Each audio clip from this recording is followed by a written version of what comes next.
ഇദ്ദേഹത്തിൻ്റെ ഈ പുകവലി എൻ്റെ കുഞ്ഞിനെ ബാധിക്കുമോ?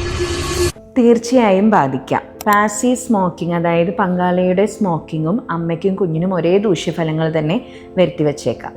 അമ്മയ്ക്ക് നേരത്തെയുള്ള ഏർലി മിസ്കാരേജിനുള്ള സാധ്യത കൂടുതലാണ്.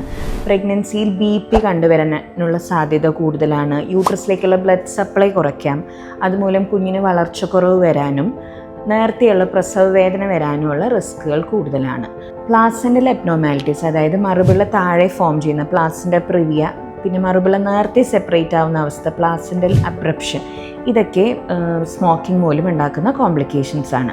ഇനി കുഞ്ഞിന് വളർച്ചക്കുറവ് മൂലം ലോ ബർത്ത് വെയ്റ്റ് ജനിക്കാം, സഡൻ ഇൻഫൻറ്റ് ഡെത്ത് ഉണ്ടാവും, ശിശുമരണം, പെട്ടെന്നുള്ള ശിശുമരണം, ഇതെല്ലാം കുഞ്ഞിൽ കണ്ടുവരുന്ന കോംപ്ലിക്കേഷൻസ് ആണ്. ലോങ് ടേം ഇഫക്ട്സ് നോക്കുകയാണെങ്കിൽ കുട്ടിയുടെ വളർച്ചയെയും പഠനത്തെയും അത് ബാധിക്കാം. ശ്വാസകോശ സംബന്ധമായ അസുഖങ്ങൾ കുഞ്ഞുങ്ങളിൽ കണ്ടുവരാറുണ്ട്.